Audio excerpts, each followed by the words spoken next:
Bismillahirrahmanirrahim. Assalamualaikum warahmatullahi wabarakatuh. Bismillahirrahmanirrahim. Wassalatu wassalamu ala rasulillah sayyidina Muhammad bin Abdillah wa ala alihi wa sahbihi wa man tabi'ahu ila yaumil qiyamah. Amma ba'du. Al-Fatihah ila hadratin Nabi Mustafa Rasulullah sallallahu alaihi wasallam. Assalamualaikum warahmatullahi wabarakatuh. ومشاهدنا وجميع المسلمين والمسلمات والمؤمنين والمؤمنات خصوصا الى ربي ونبينا سيدنا حسنا بوالدي احمد وسالم بن حي الارشاد شيخنا كيدي محمد محمود كيدي عبد الرحمن شيخنا كيدي عبد الوهاب كيدي عبد الصمد شيخنا كيدي محمد انصار شيخنا كيدي شفيع حزامي شيخنا كيدي عبد السيد بن حي محمد سيد شيخنا كيدي محمد حسن محبوب سيد محمد بن عربي حسن مالك الفاتحة. أعوذ بالله من الشيطان الرجيم. بسم الله الرحمن الرحيم. الحمد لله رب العالمين الرحمن الرحيم مالك يوم الدين إياك نعبد وإياك نستعين اهدنا الصراط المستقيم صراط الذين أنعمت عليهم غير المغضوب عليهم ولا الضالين. رب اغفر لي ولوالدي وارحمهما كما ربياني صغيرا. Kita melanjutkan kajian kita dalam kitab Hikam Ibnu Athir As-Sakandari. Bismillahirrahmanirrahim. Qala al-mu'allif rahimahullah ta'ala wa adaman naf'amihi wa bi'ulumihi bid-darin amin. Bismillahirrahmanirrahim. Ja'alahu laka aduwan liyuhwishaka bihi ilaih. Kata pengarang kitab, Ja'alahu sengaja Allah menjadikan syaitan laka buat kalian, buat anda, aduan sebagai musuh. Kenapa? Liyuhwishaka bihi ilaih, supaya anda bosan dengan setan, lari berlindung kepada Allah Subhanahu wa ta'ala. Keberadaan setan yang Allah jadikan musuh bagi kita disengaja oleh Allah. Ketika kita berhadapan dengan musuh, maka seorang hamba yang takut dengan musuh akan lari mencari perlindungan, dan perlindungan terhebat bagi kita adalah Allah. Agar kita selalu kembali kepada Allah, maka dijadikanlah setan sebagai musuh kita. Sebab tanpa bantuan Allah, kita sadari tidak akan mampu melawan setan. Kalau bicara umur, tuaan setan. Bicara pengalaman, tuaan setan. Bahkan kita belum pernah masuk ke surga, setan sudah di surga dulu. Ketika Nabi Adam belum diciptakan, di surga itu kan isinya malaikat semua, termasuk salah satu malaikat yang kemudian disebut dengan iblis. Bahkan kalau kita baca di tafsir Sawi, malaikat-malaikat yang ada di surga itu ngaji 40 tahun sama malaikat bernama Azazil yang nanti disebut dengan iblis. Kita belum ke surga, dia di surga.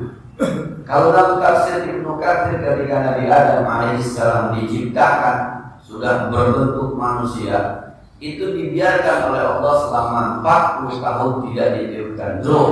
Maka iblis kemudian iseng masuk ke dalam rongga Nabi Adam lewat hidungnya, diperiksa otaknya, turun ke lehernya, diperiksa lehernya, turun ke badannya, diperiksa hati, jantung sampai kepada isi perutnya. Keluar iblis dari lubang dubur Nabi Adam sambil berkata, ini mah makhluk yang kata Allah ingin jadi khalifah di muka bumi, gak ada apa-apanya. Cip ini. Ini bukan pakaran.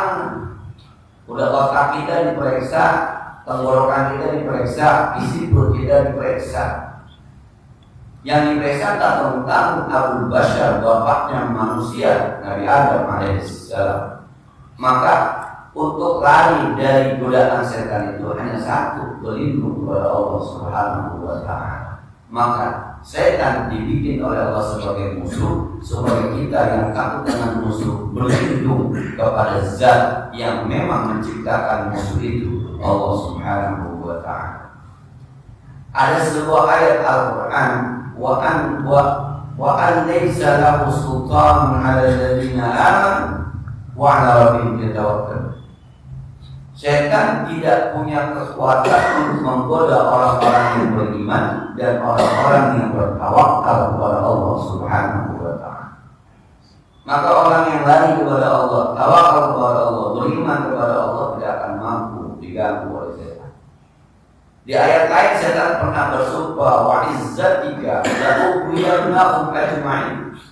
Ya Allah, demi keagunganmu aku akan sesatkan mereka semuanya. Illa ibadaka minhumul mukhlasin, kecuali ada hamba-hamba kamu yang ikhlas yang tidak akan bisa saya sesatkan, kata Iblis. Nah, di ayat lain Allah menyatakan innama sultanuhu 'alal ladzina yatawallawnahu wal ladzina hum bihi musyrikun. Kekuatan setan itu akan menyerang orang-orang yang berpaling dari Allah dan orang-orang yang percaya dengan hal-hal yang bernuansa musyrik. Maka seakan-akan hikmah dibalik kenapa Allah jadikan setan itu sebagai musuh, supaya kita senantiasa kembali kepada Allah, berlindung kepada Allah, beribadah kepada Allah, agar kita tidak tersesat dari godaan setan yang terkutuk. Itu hikmah dibalik kenapa Allah jadikan setan sebagai musuh. Ada sebuah dialog yang saya kira dialog ini akan harus dicermati dengan sedalam-dalamnya, begitu ya. Satu saat setan mendatangi seorang ulama namanya Sahal bin Abdullah At-Tastari. Sambil senyum-senyum setan. Kata seorang ulama Sahal bin Abdullah At-Tastari mengatakan, faqala lahu Sahlun mimma dhahikaka ya la'in wa qad ublista wa bi'sat min rahmatillah. Seakan-akan bilang begini, setan nyengir-nyengir, masih bisa nyengir lo. Lu kan udah di ublista, engkau sudah diusir dan kau sudah tidak akan mendapatkan rahmat Allah Subhanahu wa ta'ala. Ngapain juga pakai senyum-senyum, pakai ketawa-ketawa? Mestinya ente nangis, ayat lain, wahai orang, wahai makhluk yang dilaknat oleh Allah Subhanahu wa ta'ala. Jawaban iblis, yang saya bilang iblis setan itu lebih hebat dari kita. Apa jawaban iblis? Ya Sahlu, ana syai'un wallahu ta'ala yaqul wa rahmati wasi'at kulla syai'. Wahai Sahal, aku ini makhluk Allah, masuk kategori kata syai'un. Syai'un itu sesuatu. Dan Allah pernah berfirman, wa rahmati wasi'at kulla syai'in. Kasih sayangku akan meluas kepada segala sesuatu. Kalau Allah pernah berfirman bahwa rahmatnya akan mengenal, rahmatnya akan sampai kepada segala sesuatu, saya, setan, adalah bagian dari sesuatu itu, dan saya akan mendapatkan kasih sayang Allah Subhanahu wa ta'ala. Kata Sahal, entah dulu Allah Subhanahu wa ta'ala berfirman, sa'aktubuha lilladzina yattaqun. Rahmatku aku tetapkan buat hamba-hambaku yang bertakwa. Hai iblis, di mana Anda dalam posisi takwa? Anda itu tidak bertakwa. Kata iblis, ya Sa'al, at-taqwa sifatul 'abdi wa rahmah sifatul rabbi. Yang namanya takwa itu sifat seorang hamba, tapi kasih sayang adalah sifat Allah. Tidak bisa disamakan bahwa rahmat Allah akan terkena kepada orang-orang yang bertakwa. Takwa ini sifatnya sifat manusia, tapi rahmat Allah adalah sifat-sifat Allah yang tidak bisa disamakan. Setan itu Quran apa? Berdebat sama ulama. Ya, saya pernah cerita di daerah Jembatan Gantung ada orang kesurupan dibaca Yasin, yang baca salah, yang benerin setannya. Kata setannya, salah, kurang panjang. Makanya berlindung dari godaan setan itu cuma kepada Allah. Dari awal diajarkan, a'udzubillahi minasyaitonir rajim. Wa idza qara'tal Qur'an fasta'idz billahi minasyaitonir rajim. Kalau Anda membaca Al-Qur'an maka berdoa kepada Allah dari godaan setan yang hanya Allah, hanya Allah. Maka menyadari keberadaan setan itu sebagai musuh, menyadari juga senantiasa kita berlindung kepada Allah Subhanahu wa ta'ala. Nah, itu yang pertama. Yang kedua, kata pengarang kita, wa harraka 'alaikan nafsa liyadima ikbaluka 'alaih. Sengaja Allah senantiasa gerakan nafsu. Pengen ini, pengen ono, pengen itu, pengen ini, pengen ono. Nah, kenapa digerakkan nafsu kita maunya? Liyudima ikbaluka 'alaih, supaya Anda senantiasa menghadap Allah Subhanahu wa ta'ala. Bagi yang miskin misalnya, itu kemauannya kan luar biasa. Lihat orang punya mobil, pengen punya mobil. Lihat orang beli motor baru, pengen beli motor baru. Lihat orang rumahnya didandanin, pengen rumahnya didandanin. Lihat orang begini, pengen begitu. Tuh kepengenan itu pada akhirnya kan dia sebenarnya tahu dia tidak sanggup. Orang di mobil pengen punya mobil, rumahnya aja kontrakan 3 bulan belum dibayar. Dia paham bahwa dia nggak bisa. Maka suatu saat akan ada kejenuhan di mana dia akan kembali kepada Allah. Ya Rabb, ampunkan dosa saya, kesalahan saya. Ya Rabb, cukupkan hati saya dengan apa yang Engkau terima. Ya Rabb, berikan ketenangan di hati saya. Itu yang diinginkan oleh Allah. Nah, orang yang sakit pengen banget sembuh. Orang berobat di sono pengen berobat di sono. Alternatif. Orang ke dokter pengen ke dokter. Semua diparahin. Itu nafsu. Satu saat dia akan berkata, ya apapun yang Kau berikan, selama itu Kau ridhoi, aku siap ya Allah. Begitulah ketika gambaran sa'inya Hajar mencari minum kepada Ismail alaihissalam. Kehausan itu masih lari ke sofa. Lihat kiri kanan, ada orang nggak yang bantuin? Nggak ada. Pindah ke Marwah, ada nggak yang bantuin? Nggak ada. Pindah ke sofa sampai 7 kali. Putus asa dari manusia, kemudian berdiam diri. Ya Rabb, ya Allah, aku ditaruh di sini atas perintahmu dengan jalan suamiku. Tolongin aku ya Allah. Baru keluar Zam-Zam. Selama hatinya masih bergantung dengan manusia, Allah tidak mau ikut campur. Nah, maka nafsu-nafsu itu digerakkan. Yang kaya maunya kuliner mulu, makan di sono, makan di sini, makan di sono, makan di sini. Akhirnya asam urat, kencing manis. Pada satu saat dia akan berkata, ya Allah, ya Allah. Nafsu digerakkan itu supaya kita senantiasa kembali kepada Allah, menghadap Allah Subhanahu wa ta'ala. Nah, maka ada sebuah kesimpulan yang memang sekali lagi saya bilang, kesimpulan ini kesimpulan ulama sufi. Fan nafsu wasyaitanu ni'matani fil batin. Yang namanya setan sama nafsu adalah nikmat Allah buat kita secara batin. Bersyukurlah karena ada setan. Nah, itu bahasa serem. Bersyukurlah karena ada setan. Gara-gara ada setan akhirnya kita mau duduk di majelis taklim. Gara-gara ada setan akhirnya malam Jumat kita mau baca Yasin. Gara-gara ada setan akhirnya kita mau zikir. Gara-gara ada setan kita mau baca Al-Quran. Untung ada setan, ustaz jadi laku. Coba kalau ada benar semua, tutup ustaz udah bangkrut. Nah, ketika ada orang yang digoda sama setan kemudian merasa, wah udah kejauhan, gua harus kembali. Kemana dia kembali? Kepada Allah. Kembali kepada Allah itu setelah diajak jalan-jalan sama setan. Untung ada nafsu, maka lagi perempuan jadi nikah. Kalau ada nafsu nggak ada nikah.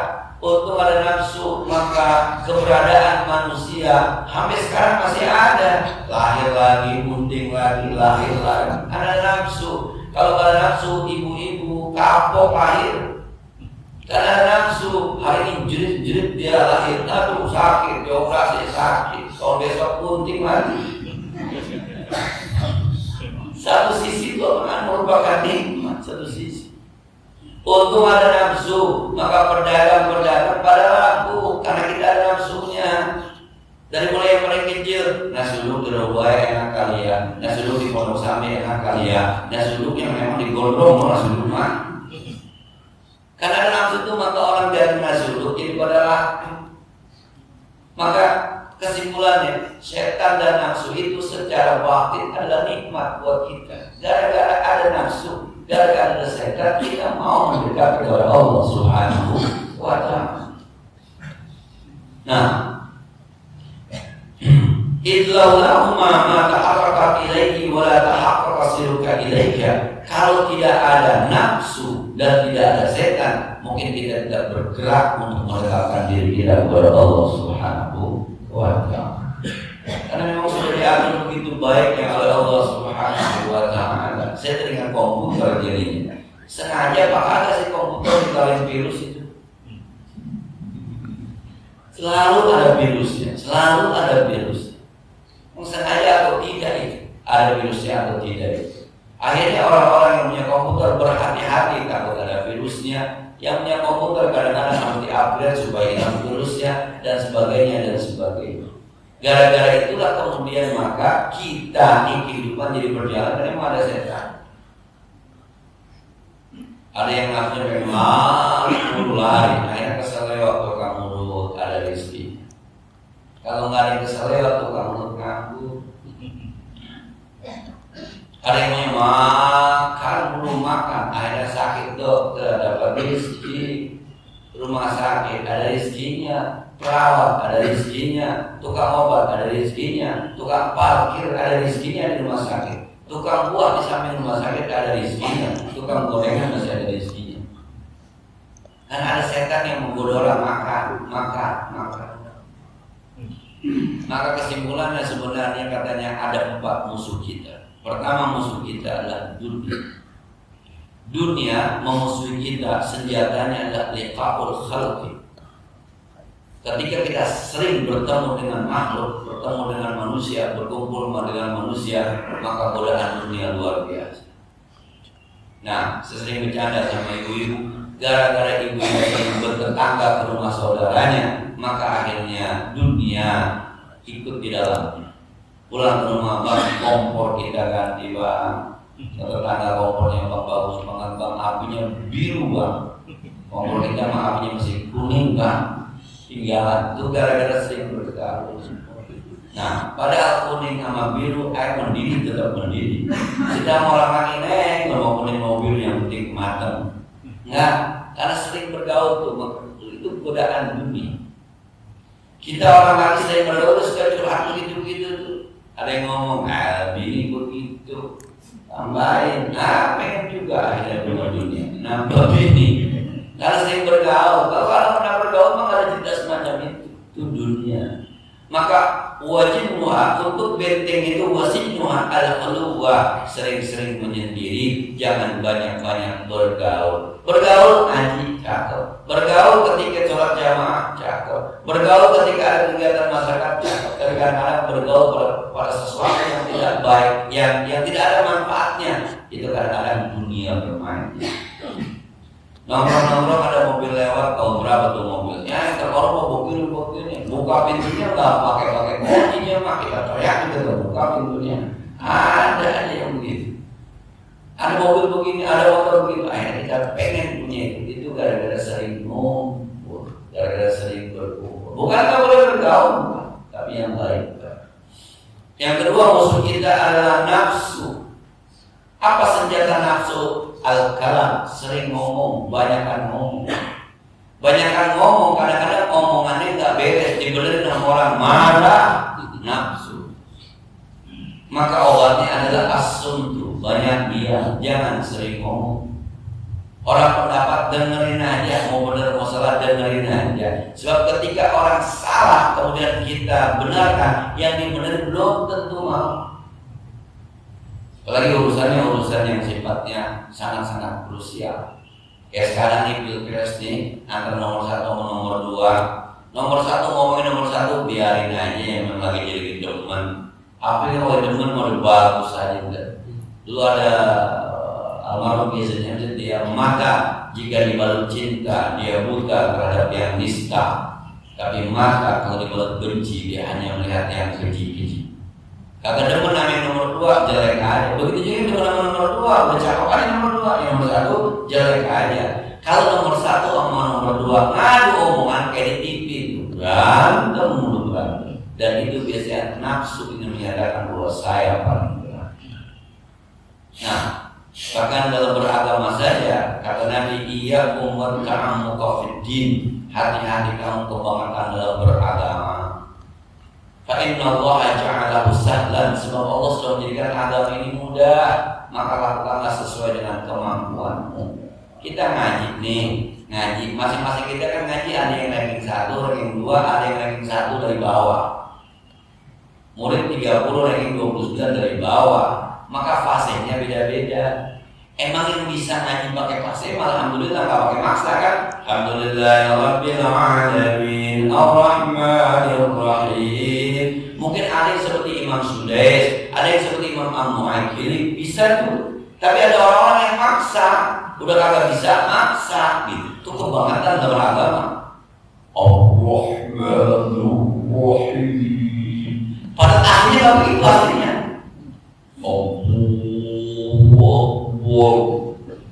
Ada yang belakang kita itu gambar. Jangan emang pokoknya fattakullah mastata'tum, katakan sesuai dengan kesanggupan. Ada yang bisa, ada yang bisa nggak usah berlaku, nggak usah dipaksa. Ihdina shiratal mustaqim. Pakai begitu. Udahlah, jangan. Emang bisnya mustaqim dan emang lidahnya. Kemarin waktu saya umroh, imam subuh baca surah Al-An'am, baca surah Al-Bayyinah masih salah, diulang 2 kali masih salah. Itu Imam Masjidil Haram masih salah. Imam Mu'akkili masih salah, bukan salah, ada yang ketinggalan. Jazaa'uhum inda rabbihim jannatu 'adnin. Adnnya enggak tahu dicari tuh.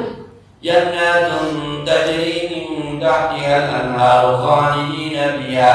Diulang sekali lagi.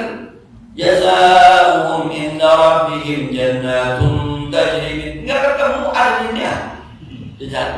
Sekelas Imam Masjidil Haram aja masih ada lupanya, apalagi masjidnya bukan haram. Masjid Nurul Iman, kalau masih bau-bau gitu mah wajar-wajar aja. Nah, jadi jangan kebangetan. Saya bawa anak, saya tes anak saya. Tadi Imam lagi salah bacanya. Gak merhatiin, ngantuk ya.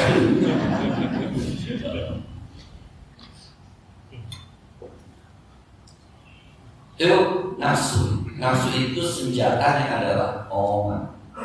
Maka jangan semuanya dikomentari, karena banyak orang juga tidak suka dengan komentar kita, dan itu bisa memunculkan nafsu. Yang ketiga, musuh kita adalah setan. Setan itu memusuhi kita, senjatanya adalah kenyang. Pokoknya kalau kita hidup kenyang mulu, setan demen banget itu. Kalau kenyang biasanya larinya kemana? Ngantuk larinya tidur kalinya males. Nah, kata guru kita Kiai Benyamin itu, bapak-bapak, ibu-ibu kalau mau tahajud malam makannya habis asar. Makan malamnya habis asar. Ntar maghrib jangan makan, malam jangan makan. Jam 2 perutnya lapar, bangun makan. Habis makan ngopi, habis ngopi mandi. Jam berapa? Jam 3. Lain sampai subuh.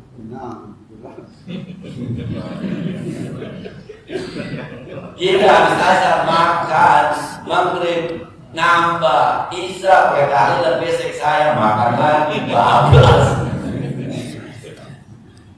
Dan guru kita kalau minum begini doang diminumin. Yalah kayak burung matok di air itu semua. Kita kalau udah aus itu sebotol nggak pakai duduk, makan nafas. Guru-guru kita puasanya rajin, maka melawan setan itu harus sering-sering lapar. Karena setan menggoda kita ketika kita kenyang. Maka sering-sering lapar, sering-sering puasa. Maka ulama-ulama kita ada yang puasanya terus menerus kecuali Idul Fitri, Idul Adha, sama Ayyamut Tasyrik. Itu wisol. Yang wisol itu bukan begitu. Wisol itu kagak nyaur, kagak buka atau tidak buka nyaur doang. Itu wisol namanya. Jadi makannya cuma di maghrib doang tuh. Maghrib nyaur atau makan terus besok maghrib. Ini mah enggak. Maghribnya buka, malamnya sahur, siangnya lapar. Ada juga yang puasa Nabi Daud, saya puasa, saya enggak, saya puasa, saya enggak. Ada yang nomor 3, Senin Kemis. Ada yang nomor 4, sebulan 3 kali. Ada yang kagak nomornya.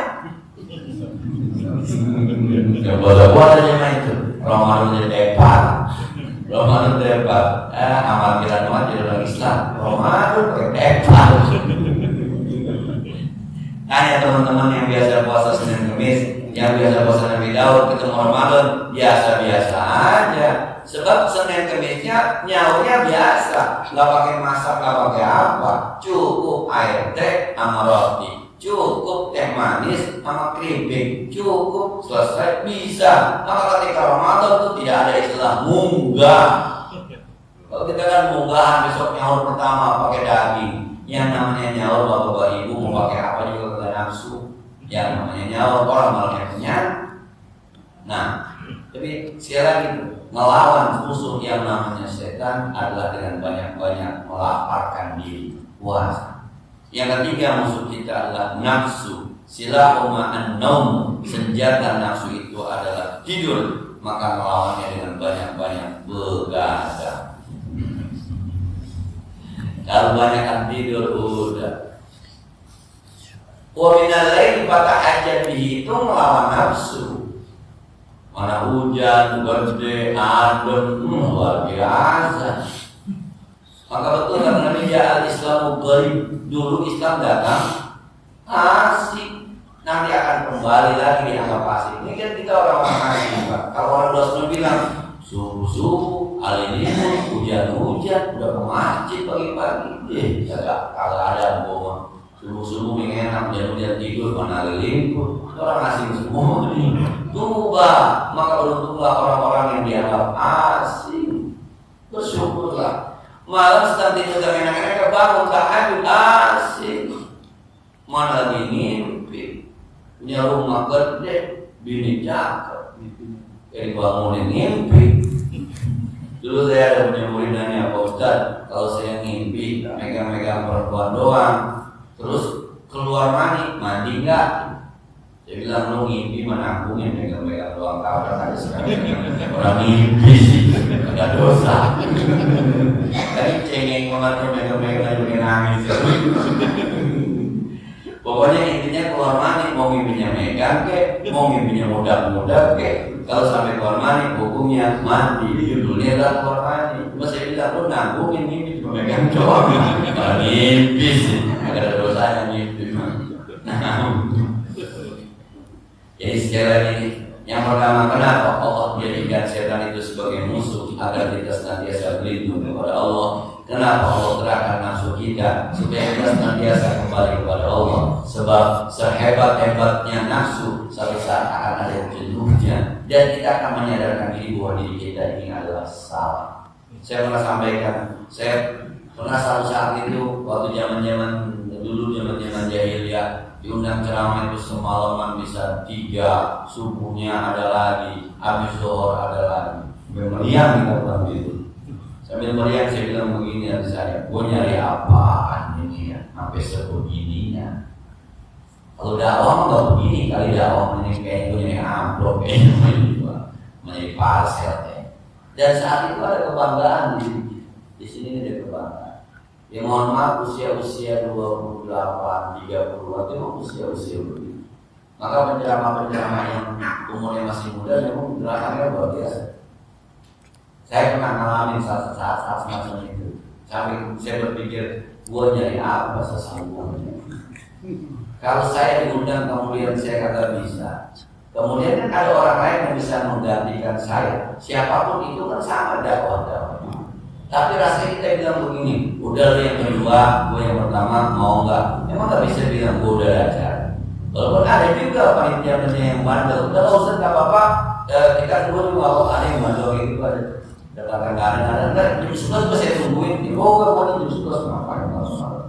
Tapi sekali lagi, kadang-kadang saya pernah berpikir ini buat apaan ini.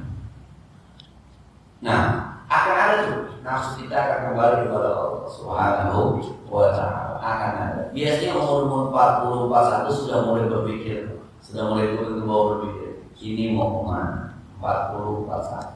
Kalau umur yang masih berproses biasanya masih, kalau bisa dunia mau dikejar, bumi mau dipeluk kalau bisa.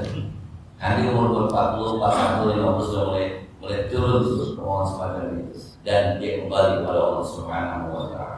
Mereka khawatir 40 meninggal.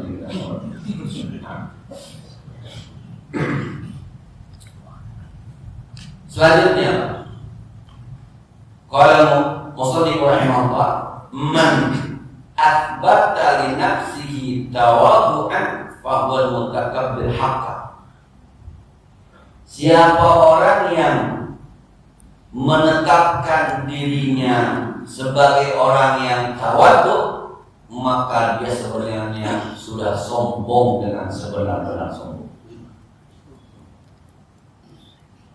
Nah, saya ulang, man asbata, siapa orang yang menetapkan li nafsihi bagi dirinya tawadhu'an tawadhu', orang ngaku tawadhu' atau orang pengen dianggap tawadhu', orang bersikap seperti sikap orang yang tawadhu', fahuwal mutakabbir, maka dia itu sebenarnya orang sombong, haqqan, sebenar-benar sombong.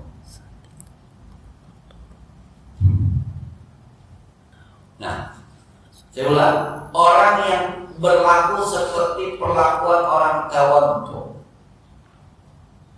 Ketemu guru, waduh luar biasa. Cium tangannya bolak-balik 3 kali. Jalannya begitu. Bersikap seperti sebenarnya kan tawadhu, tapi bersikap layaknya seperti orang tawadhu. Maka orang ini sombong dengan sebenar-benar sombong. Nah, karena laisa tawadhu'a illa an rif'atin, famata athbatta li nafsika rif'atan fa antal mutakabbir. Sebab yang namanya sombong itu kan ada rasa tinggi. Maka ketika Anda bersikap tawadhu, tapi Anda merasa Anda sudah tawadhu, maka Anda sebenarnya sudah sombong, karena Anda menganggap diri Anda bahwa Anda itu sudah tawadhu. Sombong. Jadi tawadhu itu apa? Tawadhu itu begini, tawadhu itu sikap yang mohon maaf nih kalau agak ekstrim saya ngomong, antara kita dengan anjing itu sama. Jadi kalau melihat orang beribadah, kita lah yang merasa diri kita tuh ada rasa paling jelek ibadah kita. Tapi kalau melihat orang maksiat, kita merasa diri kita lah paling hebat maksiat kita. Maka bukan hanya sama kiai dia merendahkan diri, sama anak kecil, sama orang awam pun dia merendahkan diri. Bukan disengaja, bawaan dari sebuah kesadaran bahwa orang lain lebih baik dari saya. Maka ada ulama-ulama yang mencium tangan anak kecil karena dia nggak ada dosanya, anak kecil. Ini bukan pencitraan. Yang dari sombong itu tawadhu, dalam tanda petik pencitraan. Nah, ketika di depan guru dia duduk, dia bersikap tawadhu, dia sengaja bersikap tawadhu. Saya ulang, dia sengaja bersikap tawadhu, akhirnya dia menganggap dirinya sudah tawadhu, sekalipun orang lain tidak menganggap dia tawadhu, tapi dia sudah merasa dirinya tawadhu. merasa dirinya tawadu itu adalah sebuah kesombongan. Berat ini Pak, saya baca ini boleh sih. Wah, subhanallah. Sebab yang namanya sombong itu kan ada rasa bahwa dia berbeda dengan yang lain. Ketika dia merasa bahwa dia lebih tawadu, ini adalah sombong. Dia lebih alim, ini adalah sombong. Apa itu tawadu? Tawadu itu kesadaran yang menyebabkan dia bukan hanya kepada ulama, bukan hanya kepada orang tua, tapi kepada semua makhluk, sampai kepada anak kecil, sampai kepada binatang pun dia bisa bersikap tawadu. Nah, kita orang tua kadang-kadang tawadu. Bukan salah sih bicara akhlak mah, benar bicara akhlak mah benar. Cuma kalau bicara dari kita bicara hati, ini ada yang kurang lebih beda sih. Sampai saya bilang dari kalau di kitab sini, Anda merasa bahwa Anda dengan anjing itu nggak ada bedanya. Kita kan sama anjing merasa lebih mulia dibanding anjing. Coba kita nih sama anjing nih, anjing nggak perasaan kita lebih mulia dibanding anjing. Pertanyaannya, anjing nggak ada dosanya? Ya ada Ustaz, anjing gak sembahyang. Emang anjing itu sembahyang? Nah, ada tuh saya nggak tahu, saya baca di media sosial ya, Imam Ahmad bin Hanbal yang ketika jalan kemudian ada anjing di sampingnya, gamisnya dia angkat sedikit takut kena anjing. Pas diangkat sedikit takut kena anjing, kata anjingnya, sombong kau hai Imam Ahmad. Pun nengok Imam Ahmad bin Hanbal, anjing ini. Kau merasa suci sehingga kau menganggap aku najis. Bukankah kau diajarkan kalau dijilat sama aku kau bisa cuci dengan 7 kali dicampur dengan tanah, airnya ada, tangannya ada. Kenapa Anda merasa suci dibanding saya? Kata anjingnya. Istighfar Imam Ahmad bin Hanbal. Astagfirullah. Coba ngaji udah, kalau dijilat anjing cuci 7 kali, 1 campur pakai tanah, airnya ada, tanahnya ada. Kenapa kita menganggap anjing jauh lebih hina dibanding kita? Apa masalah? Terdijilat, ya kan udah ngaji, mau kapan diamalin tuh ilmu? Dijilat, alhamdulillah akhirnya gua ngamalin juga nih ilmu. Itu doang kan masalahnya di anjing. Itu kalau kita bawa-bawa mau balik anak anjing lu. Kata bapaknya, apa sih nih? Tuh anak lu kayak anjing. Ya lu,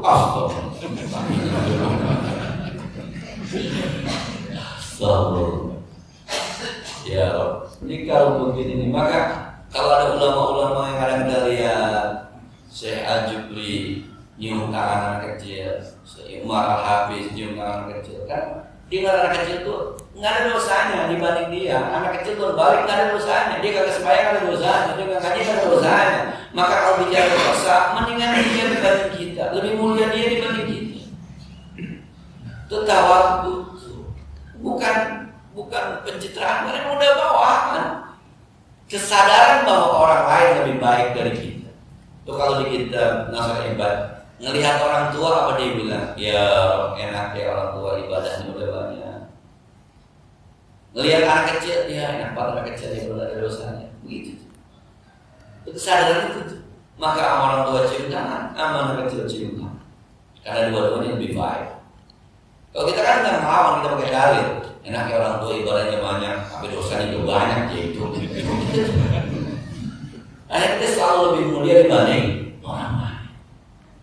Jadi kalau ada orang yang menetapkan dirinya adalah tawadhu, dikhawatirkan itulah sifat sombong. Sama orang takut kena riya, jadi riya. Ini gua amal 5 juta, jangan diumumin ya, gua takut riya. Jangan umumin ya, gua takut riya. Supaya orang tahu bahwa dia takut riya adalah riya. Terus bagaimana Ustaz? Cemburuan di kota? Nggak ada yang tahu siapa. Tapi jangan ngomong-ngomong, kan ngomong lagi. Besok kalau diomongin ke teman-teman kita dari gua tuh bisa lagi. Tapi sekali lagi deh, sekali lagi. Nah, Jadi sikap tawadhu itu adalah sikap yang muncul dari kesadaran bahwa semua orang jauh lebih baik daripada kita. Syekh Al-Jubri itu pernah ke Bosnia, ketemu seorang ulama yang matanya selalu ke tanah, nggak pernah ngeliat orang di tanah. Kata Syekh Al-Jubri, maaf Imam, di Bosnia ini siapa lagi yang harus saya temukan orang-orang soleh di sini di Bosnia? Kata kayaknya semua orang di Bosnia soleh kecuali saya. Ketika ditanya selama saya di Bosnia, saya harus ketemu siapa lagi wahai Syekh? Orang-orang yang dia minta referensi, orang-orang yang alim, orang-orang yang baik, orang-orang yang mulia. Itu saya sambil nunduk bilang begitu. Semua orang di Bosnia ini baik kecuali saya.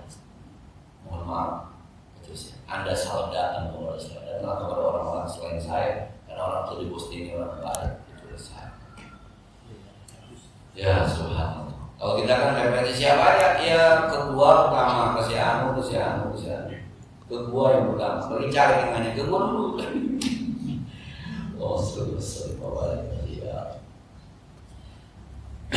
Ada sebuah hadis Rasulullah SAW, innamal karamu at-taqwa, kemuliaan itu didapatkan dari takwa. Inna akramakum indallahi atqakum.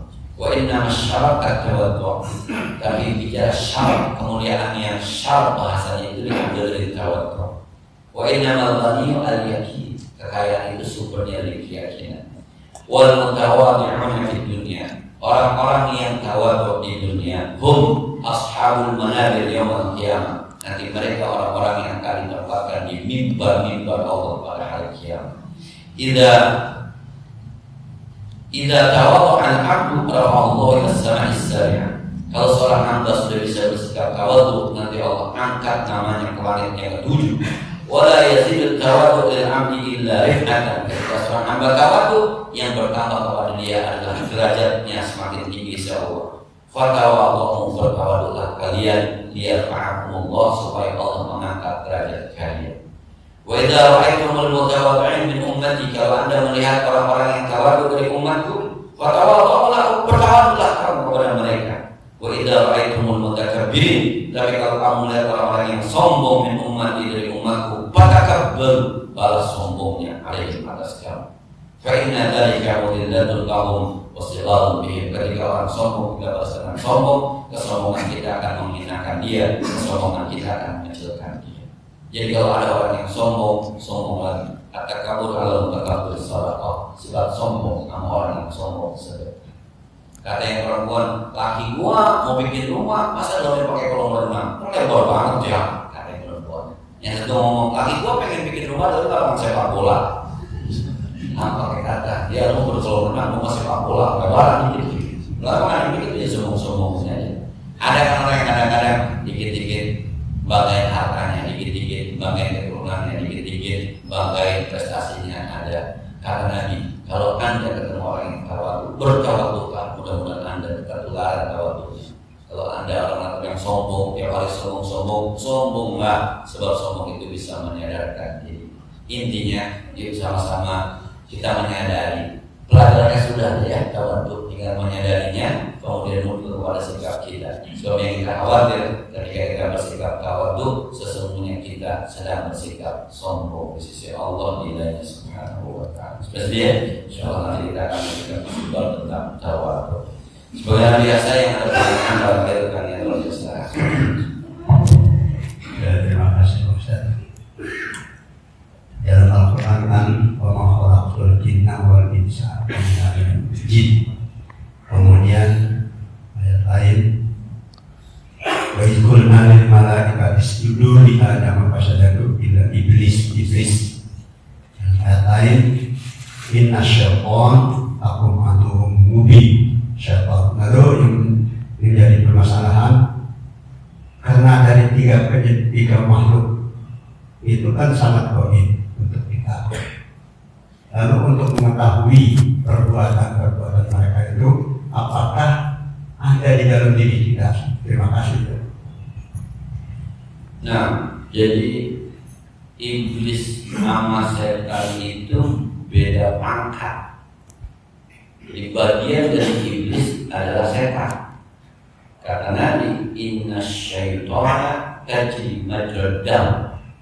Setan itu mengalir di badan kita mengikuti aliran darah. Di kaki kita ada darah, berarti ada setan. Maka ke masjid jauh lebih berat dibanding kita pergi ke puncak. Di mata kita ada darah, ada setan. Maka baca Quran sama nonton bola lebih melek nonton bola. Di telinga kita ada darah, ada setan. Maka mendengarkan kebaikan orang tidak lebih nikmat dibanding mendengarkan keburukan orang. Padahal sama-sama cerita. Maka kalau sering puasa, kita tidak bisa menghapus setan di situ, tapi memperlambat peredaran. Nah, jadi yang namanya setan di badan itu dulu kalau kita baca kitab, saya lupa di bab apa gitu ya, kitab Imam Ghazali Ihya Ulumuddin, ada seorang ulama yang minta diperlihatkan bagaimana setan menggoda manusia. Kata ulamanya, seorang lihat ya, tutup mata, dibacain muka. Ketika dia buka, orangnya kagak kelihatan, yang kelihatan setan semua itu lagi ngerayuin dia. Maka kata dia, bagaimana kita bisa selamat? Maka berlindung kepada Allah Subhanahu wa Ta'ala. Di mulut kita ada darah, ada setan. Maka kalau orang salah yang muncul pertama kali di mulut kita adalah keburukan, bukan memaafkan. Sampai digugat sama Al-Quran 15 tajiluna bisayyi'ati qabla al-hasan. Kenapa Anda bergegas-gegas dengan keburukan bukan dengan kebaikan? Kalau orang salah, anjing, maaf. Itu anjing dulu baru maaf. Kenapa nggak maaf? Karena ada setan. Aliran darah ngikutin aliran. Jadi kita harus bisa menghindar dari godaan setan. Pasti orang setan udah bersumpah, wa izzatika la ughwiyannahum ajma'in. Saya akan hancurkan, saya akan sesatkan semua. Illa ibadaka minhumul muqtasid, kecuali yang ibadahnya ikhlas. Nah kalau jin itu bagian cuma ada yang sadar tuh, karena ada surah jin tuh. Wa min as-salihun wa min duna dzalik. Kata iblis, ada di kata jin, ada sebagian kami yang saleh, ada sebagian kami yang tidak saleh. Tapi udahlah, kita masuk kasar, makhluk kasar bergaul kasar-kasar aja. Ustaz, saya mau bergaul sama jin Islam. Tahu dari mana jin Islam? Kalau jin Kristen ngaku Islam, lupa apa? Udahlah, itu dunia dia yang goib. Kita dunia kita yang zahir. Nah, ini Ali. Cukup ya, sudah ada manfaatnya. Al-Fatihah. Bismillahirrahmanirrahim. Alhamdulillah Rabbil alamin. Ar-Rahmanir Rahim. Maliki yaumiddin. Iyyaka na'budu wa iyyaka nasta'in. Ihdinas siratal mustaqim.